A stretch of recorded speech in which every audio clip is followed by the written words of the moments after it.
So Cheltenham is over now, and I must admit my first thought is, phew, you try not to put pressure on yourself, but it's inevitable that you do, I think. So I'm quite relieved to get that week out of the way.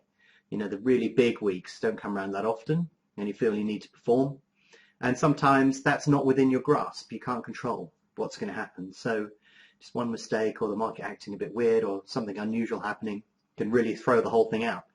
So, you know, I've reached the end of the week and it's relief that I have got something decent out of the week.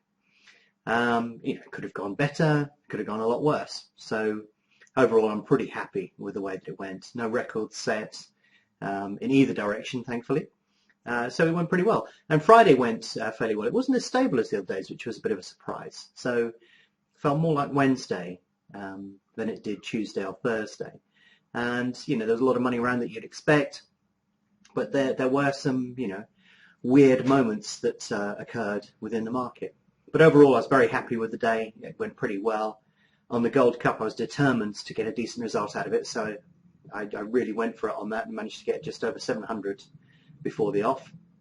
And I managed another race where I managed to get over 700 by post time and varying other results in and around there. But it was pretty satisfactory overall. I think my worst result was just under £100, if I remember correctly off the top of my head. So yeah, you know, pretty satisfactory day. There were a couple of odd things that happened. At 4 o'clock, the chart for on the fringe was just bizarre.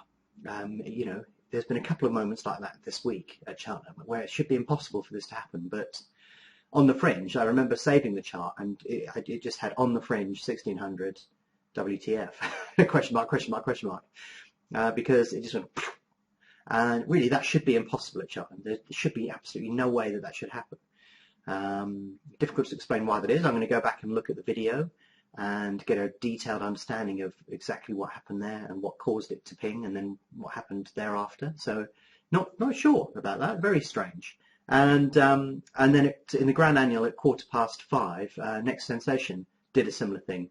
But I shall hold my hand up and say that I was at the start of that move by accident. I had a position on that horse and I went to modify my position and accidentally clicked in the wrong place and it went beep. And my first reaction was, oh no.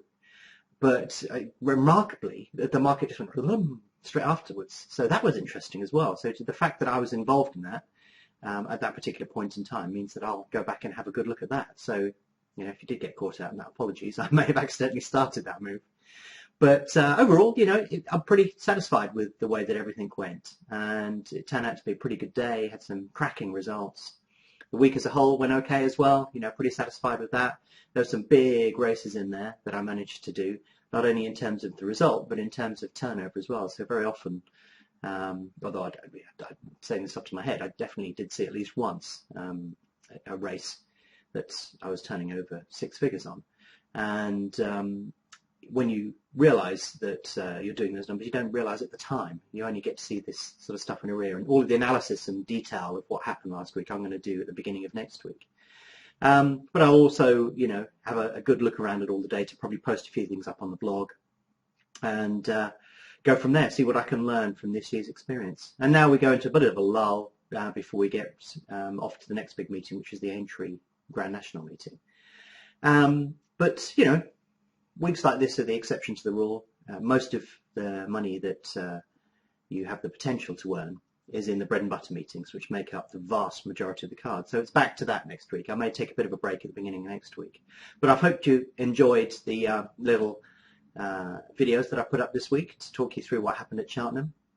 Hope it's provided you with some insight. And I'll be doing some more, probably at less frequency going forward. But hope you enjoyed Cheltenham. Hope you had a good Cheltenham. And if you didn't, don't worry, because you've got 51 other weeks of the year to pull something out of the markets. So best of luck from here on in, and look forward to speaking to you again soon. If you're interested in learning more about BetAngel, its tools and the opportunities they present, why not visit betangel.com today to download a free trial.